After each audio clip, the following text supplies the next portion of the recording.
seemed part of a familiar pattern.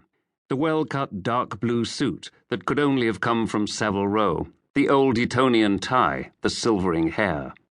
And then he glanced up, and Hammond was aware of the sudden shock that contact with those cold grey eyes always gave, and that strange irrational feeling that he was once again a young subaltern fresh out of Sandhurst, meeting his commanding officer for the first time. "Let's have a look at it, then." Hammond moved forward quickly, opened the canvas grip and took out a sleeveless jerkin whose nylon surface gleamed in the lamplight. "This is the bulletproof waistcoat he was wearing?"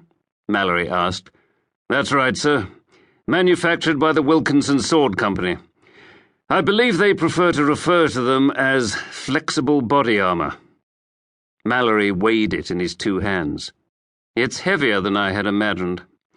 16 pounds, nylon and titanium, capable of stopping a .44 Magnum bullet at point-blank range." "Was that what Paul was hit with?" Hammond shook his head. "Smith & Wesson 38. "And he's all right?" "Badly winded. He'll have a nasty bruise for a week or two, but that's all." "I understand he lost consciousness." Hammond nodded gravely. "I'm afraid so. If you want my honest opinion, I'd say he was in a pretty poor state of health generally, and his nerves seemed shot to pieces. Jorgensen said he didn't think he'd last 5 minutes in the field." Mallory gave a sudden exclamation of anger and jumped to his feet. He lit a cigarette, moved to the window and stood staring out into the night. "It can happen to the best of us, sir," Hammond said. "And from what I've been told, he did rather ask for it. I understand this Albanian affair he got mixed up in wasn't even official business." Mallory nodded.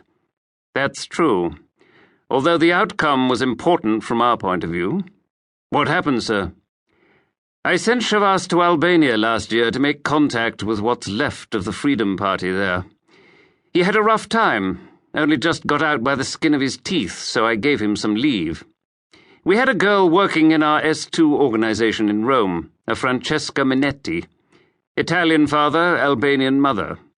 She persuaded Chavasse and a friend of his to run her across to Albania from a small Italian port called Matano.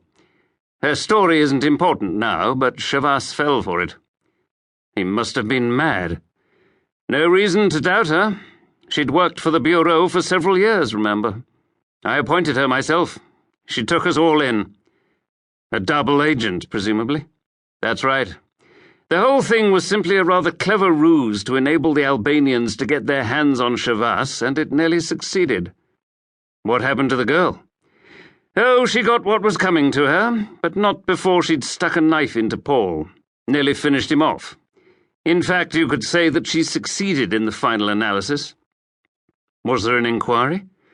Mallory shook his head. "No, we can put our own house in order. There won't be any more Francesca Minettis, I can promise you that." He sighed heavily and dropped the end of his cigarette into the ashtray on the desk. "Pity about Chavasse, though. The most successful agent this department has employed in the 15 years I've been in charge. I've even nourished some kind of vague hope that he might survive long enough to take my place when it's time for me to go." "I'm sorry, sir," Hammond said. "I hadn't realized that." Mallory moved across to the sideboard and poured himself a whiskey. "I first came across him in 1955. He was a university lecturer at that time, PhD in modern languages. A friend of his had a sister who'd married a Czech. After the war, her husband died. She wanted to return to England, but the communists wouldn't let her go. So Chavasse decided to get her out?" Mallory walked back to his desk. "The government couldn't help, and as Chavasse spoke the language, he decided to do something unofficially.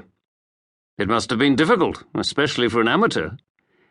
How he managed, I'll never know, but he did. He was in hospital in Vienna recuperating from a slight injury when I decided to have a look at him. Perhaps the most interesting thing about him was what he calls his language kink. You know how some people can work out cube roots in their heads and others never forget anything they've ever read? Well, Chavasse has the same sort of gift for languages. Soaks them up like a sponge, no effort. So he joined the Bureau? Not right away. At first he wasn't interested. He went back to his university post the following term.